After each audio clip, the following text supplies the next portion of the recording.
I've decided to kind of take a leadership role or a leadership step forward. I've had a demonstrated interest in public service through a number of things that I've done throughout my life. Working, as I said, on trying to earn, in fact I will earn my master's degree in public policy by the end of this year. I've been involved in a number of associations and organizations in Kenosha County that are public related, and frankly just want to advance in that area.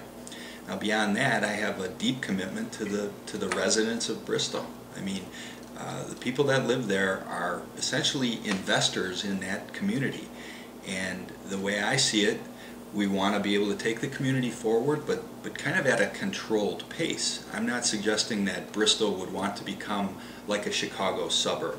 You know, one of the things people always ask me is, well, how do you feel about growth for Bristol going forward?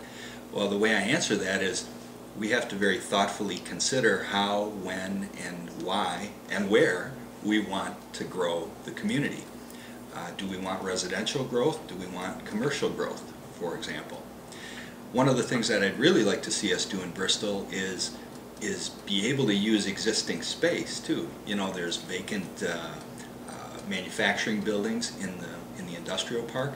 Well, you know, this whole theme of trying to create jobs and looking at the economy, well, what's wrong with Bristol trying to attract some new business, and especially business into existing capacity? So from a growth point of view, I think as a village board, we need to very thoughtfully consider how we want to do that. One of the other things that has occurred in the past is residential proposals for growth. And I hear from residents as I knock on doors that, again, they want us to be very careful with that. In fact, some have even said, we just want the status quo. We want Bristol to be a very quiet, kind of rural area and very limited growth. So, you know, we have to respond to what the taxpayers are telling us. Okay.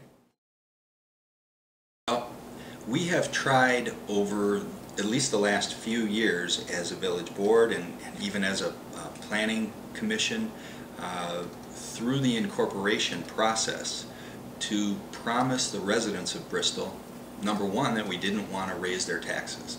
So you have seen that now 3 years in a row there's been very, very little change in the tax levy for the village of Bristol and the preceding town of Bristol. So we've met that promise to our taxpayers. I want to continue to try and make that promise, although there are no guarantees.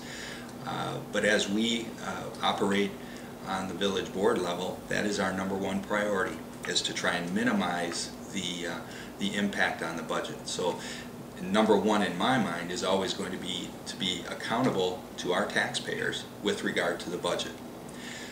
Secondly, and I've said this over and over, I really do think Bristol is a very nice place to live, and the people who live there also know it's a nice, clean, safe place to raise a family or work or whatever it might be.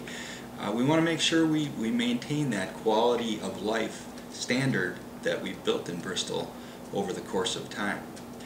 And I want this to be clear too. With regard to this campaign, if you want to call it that, there's a primary that's going to be held in mid-February. There are 2 other candidates who are involved, but the irony is that we're all kind of related in that we've either served on the town board or the village board in the past or the planning commission. So from what I can tell, you know, there's no enemies here, and I think it's a matter of people hopefully seeing videos similar to this with the other candidates as well. People trying to decide who's got the commitment going forward, who has the background to use. You know, I mentioned my background in public policy and things like that in leading the town forward, or leading the village forward, I should say.